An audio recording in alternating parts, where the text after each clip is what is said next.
Hi, Read 508. This is Dr. Keisler, and this week we're going to be discussing Chapter 7 from our text, which was on meaning vocabulary. So I've taken the content from the chapter, and I've kind of merged it with some of the other work and presentations that I do with vocabulary. So forgive me if this is a somewhat long presentation, but I do spend a lot of time talking about vocabulary. It's a subject that I really enjoy. So remember, we've talked before about we have these 5 areas of reading, right? So the 5 areas of reading and the 5 areas in which we want to provide reading instruction are phonemic awareness, phonics, fluency, vocabulary, and comprehension. So we've talked about the phonemic awareness and the phonics when we talked about decoding for word recognition and talked about emergent literacy. We've also included fluency in some of those conversations as well. The word recognition piece, fluency are also discussed a bit when we talk about comprehension, and then we've talked about comprehension in 2 separate weeks as having two different focuses. So now we're on the vocabulary piece. So the focus for this chapter is on meaning vocabulary and vocabulary instruction. So not just vocabulary as words, but vocabulary as their meaning and their relevance to the reading process as a whole. So let's kind of set the context a little bit for why vocabulary is important. So the larger a student's vocabulary, the easier it is for him or her to make sense of what they read, right? So obviously, the more words you know, the more you're going to be able to comprehend when you read something. So what exactly is vocabulary? Your book talks about it as this schemata that a student has. So their knowledge of words, their knowledge of word meanings, and vocabulary is related to concept knowledge. So words don't just stand alone by themselves as words that have meanings, but words and words that are related to them are kind of the way that we can express our knowledge of particular concepts, kind of in-depth knowledge about those concepts, and then how concepts relate to one another.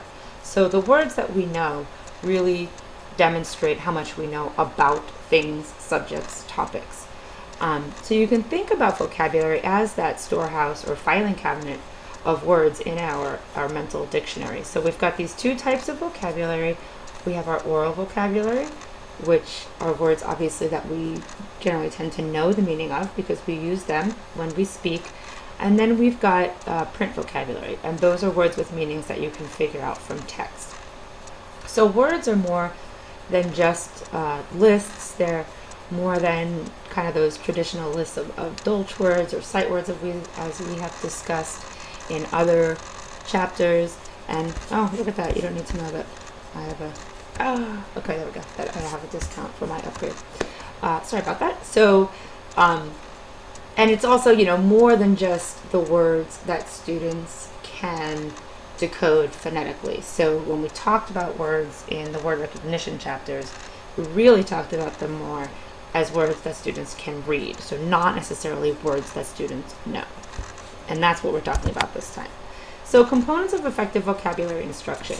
In a program or as part of your program for reading, you want to think about how students are going to learn words. And so any program that highlights effective vocabulary instruction and development will encourage wide reading, which we will talk about, which is generally independent reading falls under that.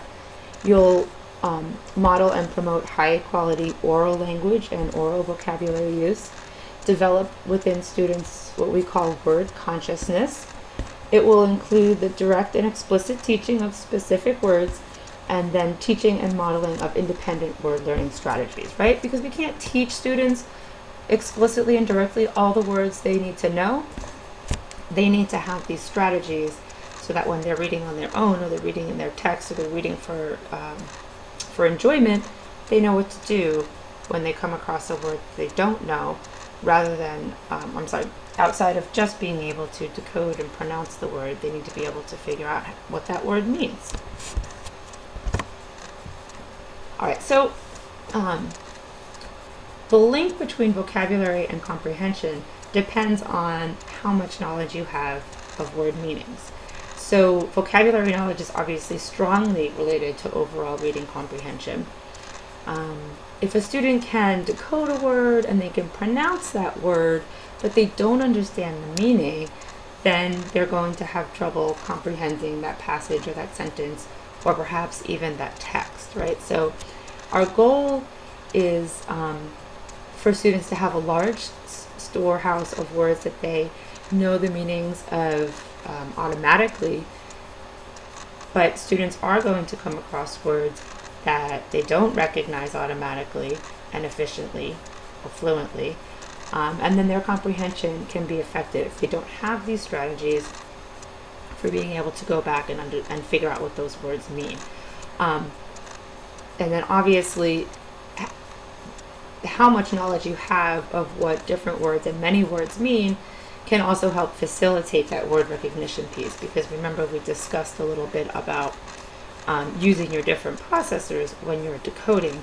And so if you know what words mean, when you see kind of maybe a word that you don't recognize, your semantic processor can kind of fill in some of those gaps and help you recognize that word more quickly. So if you're familiar with, let's say, the word parts, and you recognize a root or base or prefix or suffix that you are familiar with and yet you know what it means, you're going to recognize that word and be able to approximate its meaning and continue reading and probably not have your comprehension impaired too much.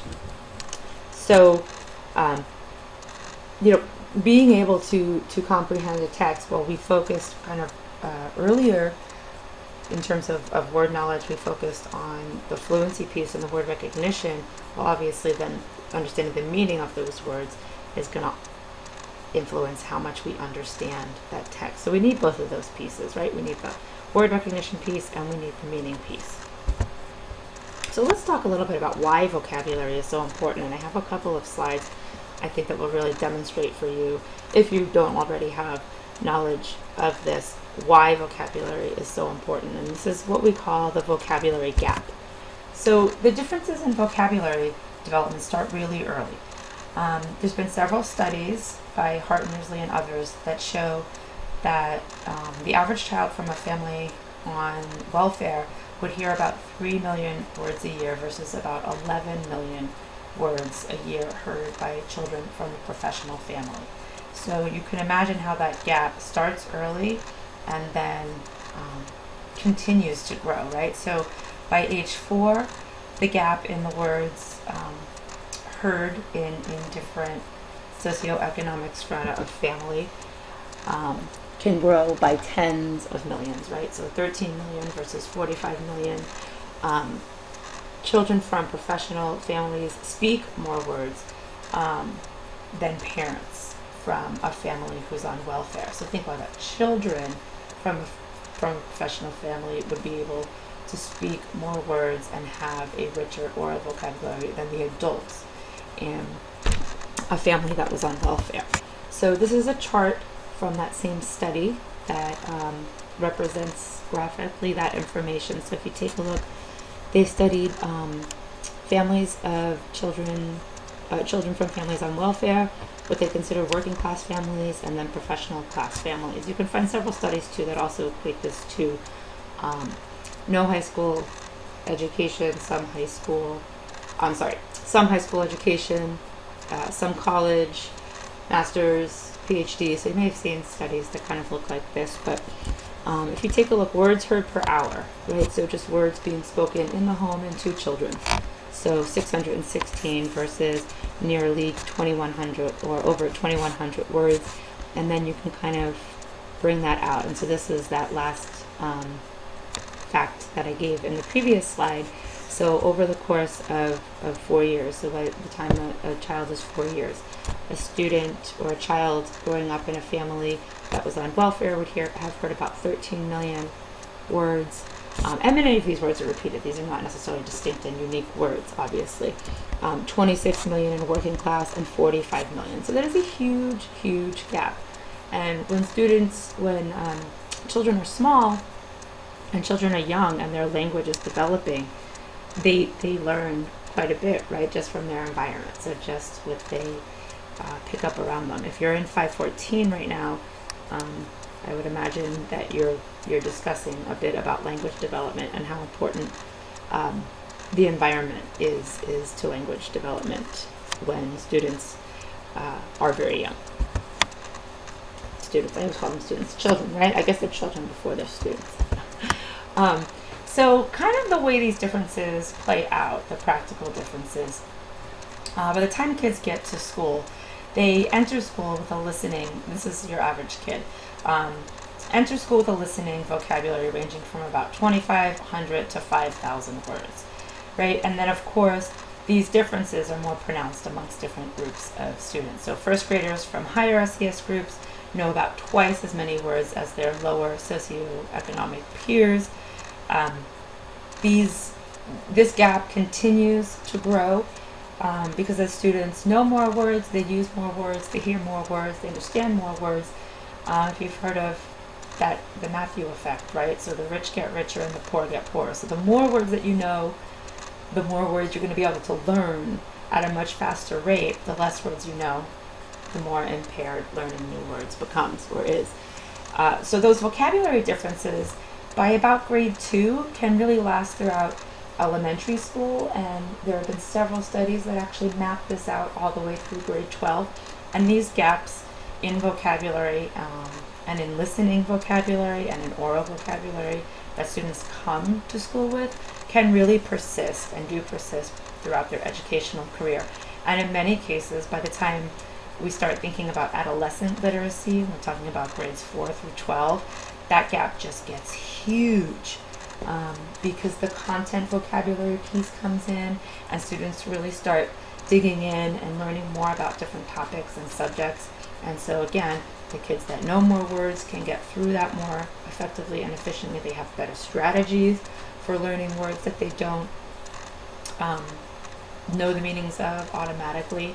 And the kids that don't continue to struggle to use those strategies, and the gap just gets wider and wider and wider. So you're probably also talking about in your 514 class about this idea of discourse and discourse communities and academic discourse. And so this is where you really see this come into play. So students who are wide-read and have really rich, wide vocabularies are more able to understand and start to adopt the discourse of the disciplines, and it's much easier for them to